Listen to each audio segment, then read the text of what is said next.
Welcome into a Saturday night edition of the News4JAGs podcast. Justin, Barney, Cole Pepper, and not what we expected. I know one of us picked the Jaguars to win, the other picked the Chiefs to win. So Cole, again, finishes. He actually wins our News4JAGs prediction standing. So congratulations on that. Thank you very much. Your check is in the mail. Yeah, I'll be looking forward to a huge payment after this one.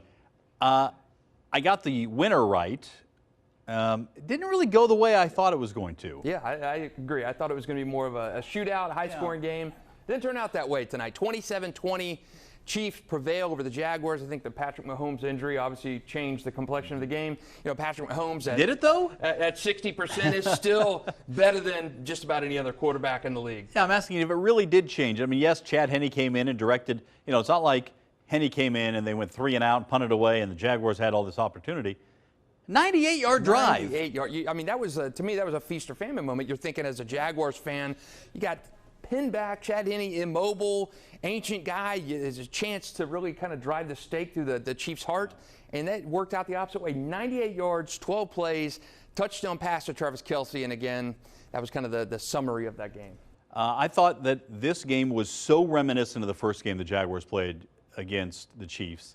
The difference was, against the Chiefs the first time, the Jaguars felt like they had to do things, you know, out of the ordinary and special in order to beat the Chiefs. That's why you start the game with an onside kick. Right. This time the Jaguars came in with good reason, thinking that they could beat the Chiefs, doing what they had done over the last 8-9 weeks of the season in the playoffs. But for some reason there was a reversion to, you know, previous form. Doug Pederson talked about a little bit after the game. You know, if this was a veteran team, I'd be worried about that. I'm like, well, why did that happen? But this is such a young team. Yeah. And, you know, maybe in retrospect, we should have expected that. I know a lot of people who picked the Jaguars to win maybe got their heart into it, got carried up in the excitement. But if you look at, you know, national picks, and people say, well, the national people don't know anything. Well, you know what? Everybody picked the Chiefs. Right. And this is not me breaking my arm and patting myself on the back. But I picked the Chiefs because I just didn't think you could go to Kansas City and beat Patrick Mahomes without a really special team. And this Jaguars team is on the way to being special, but they're not there just yet. Yeah, not there just yet. And again, it showed to me the work in front of Jacksonville to get to that next level. I mean, again, I liken this to 96. We talked about this the other day. The similarities to 96, outside of the 9 wins, outside of the second half run, to me, the more the similarities to this in 96 is your future is mapped out in front of you. The future is bright. And to get to that next step, to beat those heavyweights, you've got to add a pass rush. I mean, Patrick Mahomes should have been gimpy Patrick Mahomes. I mean, Patrick Mahomes' mobility makes him so special. And you could not get to him with a gimp. I mean, he couldn't even move around. And again, Patrick Mahomes still dicing you up. You've got to make some changes in this offseason to get to compete with those Mahomes-Kelce types. Yeah, you can beat a lot of teams and you can get to a lot of quarterbacks with the guys the Jaguars have. With that offensive line and Patrick Mahomes, you do need to be special in terms of the passer. You need to be Saxonville kind of special rushing the passer. So I think that's going to be one of the big areas the Jaguars will look at in the offseason. There are only 2 guys who are regulars who aren't signed up for next year, and that is Evan Ingram and Arden Key. I'd like to see both of them back. I think they both probably want to be back. Interesting, I don't know if I've mentioned this before in this forum, certainly on this forum, but Arden Key, his choices came down to Kansas City and Jacksonville last offseason.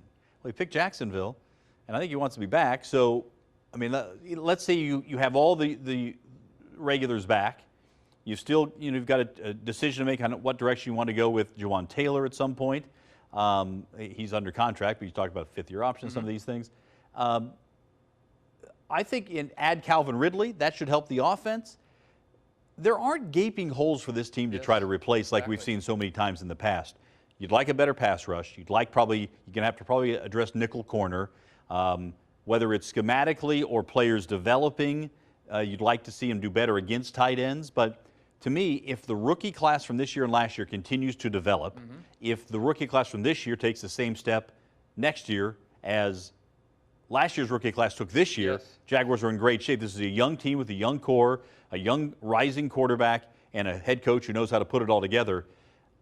Everybody is going to pick the Jaguars to win the AFC South next year. I don't know how you can, and again, there could be big moves in the offseason. But right now, the Jaguars are the prohibitive favorites in the AFC South. And along with the other teams, they're the final 4 teams in the AFC this year. Mahomes leading the Chiefs, Josh Allen leading the Bills, and Joe Burrow leading the Cincinnati Bengals. Those are going to be your 4 division picks, I think, heading into next season. Absolutely. And, you and I talked to Arden Key in the locker room after, I believe, the Titans game, and he mentioned, why would he sign with a team like Jacksonville over the Chiefs? Again, those are the 2, and it's funny they met in this round of the playoffs. But Arden Key said he wanted to come to Jacksonville. He could have waltzed into a ready-made situation in Kansas City, but he wanted to do something in Jacksonville. And again, you look at Arden Key, Evan Ingram, you've got to get those guys back. I don't think you mess with, they bet on themselves. One-year contracts, prove-it deals. They proved it. I think it would be wise for those guys to come back to Jacksonville next year. And Jacksonville to do everything they could to bring those 2 key pieces back. I'm going to bring this up too, and it's going to be a little blasphemous when I stage this in a certain way. You already picked the Chiefs, so how much more blasphemous? Well, remember after the last time the Jaguars went to the playoffs and went deep into the playoffs, they turned around and signed the quarterback to a new deal. That was Blake Bortles. It was way too early. There was no rush from a contract length standpoint to have to do that. That being said, do you think about starting conversations with Trevor Lawrence? I mean, have you seen enough to say he's our guy? I think so. Yeah. I think so, but I don't think you can do it until after this season. Yeah, but you start the conversation. But I think you put that feeler out, and I don't think you even get to the point of 5th-year option or anything like that. I think Trevor Lawrence, I think you could have picked up his 5th-year option the night you made him the number 1 draft pick. He was going to be that guy. It took some time for him to come around, but we've seen enough in the second half of the season, the leadership, and we're going to hear from Trevor Lawrence in just 1 second, soundbite from after the game. But for Trevor Lawrence is the future of this team, and I look at 96, the present and the future of this team. So I look at 96 and the Jaguars and everything. I keep going back to that and prefacing that, but that was the last really good stretch run. Not one season, not like we saw in 2017. This is the last 4-year span. 96 touched off just a great season, best stretch of Jaguars football this area has ever seen. And they did it because they had young guys on the team. You're building around Tony Baselli. He's in his 2nd year. Mark Brunell is in his 2nd year as a starter. There were so many pieces in place. It started with the quarterback. Brunell was a franchise guy. You had your big tackle, and Tony Baselli. You had so many young guys. I mean, Aaron Beasley, and you supplemented that with the veteran free agent guys and got you over that hill. And I think Jacksonville is very similar to that 96 team. Again, outside of the wins, the losses, the symmetry this year, I think they are very much in line with that, and they're in a better position because Trevor Lawrence is younger, and I think he is just a player you're going to see in this town for 10, 12 years, and I think it all starts with Trevor. They're also going to be in better shape because they're not going to get in salary cap trouble, and you've got a coach in Doug Pederson who has already proven he can do it. Now, Tom Coughlin, we knew he was a terrific coach, and he was going to go on, and he winds up with the Giants winning 2 Super Bowls. But you've got a guy who's got a different vibe about him, who's got a different energy about him, who has already figured this thing out. He knows how to coach in the National Football League. I actually think the Jaguars have the risk of losing coaches, assistant coaches, more than they do players this offseason. Again, they're going to add Calvin Ridley, and then 2 or 3 guys maybe in free agency. I don't think you're going to see major moves in free agency for the most part. They don't have a ton of salary cap room. And then in the draft, you're going to be picking 24th in the 1st round, and all you have to do is say, find me the best football player. Right. Don't bother picking a quarterback, but any other position, and kicker and punter, okay. Any other position, offensive or defensive player, I think you could pick it. Just whoever the best football player is at 24, which is usually a generally good plan in drafting anyway, they don't have to try to fill holes in the draft. Again, a couple of holes they can fill for the present in free agency, but this is going to be such an unusual offseason as far as Jaguars fans are concerned. It's not going to be all the attention to the number 1 overall pick and Trevor Lawrence versus Justin Fields or Chad Hutchinson, is he going to be the guy? Thibodeau, Walker. You had that situation in 2017 where you're picking late and you drafted a project guy in Taven Bryan. You saw that earlier on when they had the success in the 90s when they came back and picked late and they got a Ronaldo win. So you're going to get a guy who's, again, hopefully a serviceable guy. Ronaldo Wynn was, I think we would consider him a serviceable mid-range kind of guy. I think you're going to be picking and looking to supplement depth. Again, I think that 2022 draft class has got to take a step forward. I think very underwhelming as a whole this year compared to 2021. I know you were picking some guys you're going to need developmental time. Trayvon Walker, they liked him as an outside backer. They put him on the hand in the dirt towards late in the season. I think he's still kind of a guy who's learning his position, his role in the NFL.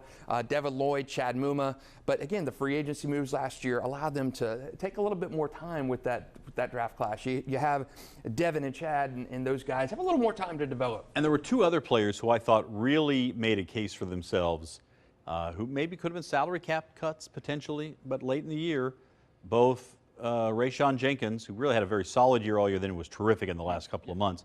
And then late in the year, Roy Robertson-Harris really was an impact player on defense. And if those guys can play at that level going forward, watch out. I think Shaq Griffin has probably seen his last day as a Jaguar. But I'm thinking around. I can't think of any other regulars. I mean, he's a contract. He was in a contract year, so maybe DeJuan Smoot with that Achilles. I'd like to see him back because he was such a good, versatile piece of that defensive line rotation. I love DeJuan Smoot in Jacksonville, what he brought to the team. He may be a guy that comes back now with the injury. But again, I get back to Trevor Lawrence. Guys are going to want to. Evan Ingram said Trevor Lawrence is a big reason he picked Jacksonville, and I think you're going to see that with guys in the league, even on the defensive side of the ball. They want to come here, and Trevor gives him a good shot at getting to the playoffs and earning those playoff paychecks. No doubt about it. Winning Super Bowl. Because there was a time, and that time was the last free agency period, where the Jaguars had to overpay to get a guy to come here, Christian Kirk. Right. As far as the league was concerned, they overpaid for him. They couldn't get guys, even to big name players, to come here and play 2 years ago. So even though they had all the salary cap space, they didn't really have as much salary cap buying power as you would have liked. So now you've got a team on the rise, a team that's going to be anticipating to be a championship contender. And as you mentioned, the quarterback, I think Doug Pederson helps. Yes. The quarterback makes such a big difference. Right. Players talk to each other. They talk to former college teammates. They talk to former pro teammates. They talk to guys who have the same agent or the same workout. They go to the same place to work out. They talk about what's going on. When these Jaguars players disperse out of Jacksonville and go to wherever they're going to be in the offseason, they're going to talk to guys, and the word's going to get around that this is a great place to play because everything's on the rise, because the fans support this team unbelievably when they win, and because Doug Pederson treats pros like pros. Right. Absolutely. And as we kind of wind this down, we're gonna go into a sound, Trevor after the game, and you could sense the disappointment. Again, the house money statement, and you're overachieving and getting further than you expected to this year. Of course, that's natural. But I mean, Trevor Lawrence, competitor, you want to win the game, you want to keep going. But I like this comment from him earlier tonight when he said the standard has been set. Let's go listen to that right now. Just equal parts crushed by the loss and that our season ends here, and knowing how close we were, and then on the flip side, being proud of what we were able to do and accomplish and what we were able to overcome. I mean, I'm gonna have more time to think about it and reflect on it. We'll have plenty of time to do that, and it's gonna make us better. And this won't be the last you guys hear of us. So we're gonna be back. Okay, Cole, you hear from the franchise quarterback. Your final takeaway from not just tonight, but 2022 as a whole. Fantastic year that provided as many great memories as Jaguars fans have had in a long time, and it is the launching pad for the future. I think we're looking at the second golden age of Jaguars football here over the course of the next decade, and it's probably going to last longer than the last one did, as long as injuries don't become an unbelievable issue. Because the salary cap is not quite as prohibitive as it has been before, and teams know how to handle it, I think we're talking about the second golden age of the Jaguars. I'm right there with you. I think 96 through 99 was that golden age of Jaguars football. Everything went right. Excitement was at an all-time high from those 4 years, and it just felt differently. And I'm with you. Trevor Lawrence will be 24 years old next year when the season begins. You're going to have Calvin Ridley. You're going to have Travis Etienne. You've got so many guys really just hitting that first arc of their career. I think we are positioned for, as you said, the golden age, the second golden age of Jaguars football, and it's going to be fun to cover if it's anything like this one. It unified the city. I would have been happy with 6 wins this year. I would have thought that was a massive achievement. 7 wins. I thought beginning of the year 6, 7 wins would be a massive improvement. You tell the Jaguars they're playing in the second round of the playoffs against the Chiefs in Arrowhead. 10 wins this season. I think 10 out of 10 Jaguars fans take that. No doubt. It's a 5-star season for the Jaguars. The only thing that was missing is a championship, but who knows? That could be coming in the very near future. That's right. Thanks for joining us for another News for Jags with Cole Pepper, Justin Barney. We'll talk to you here again soon.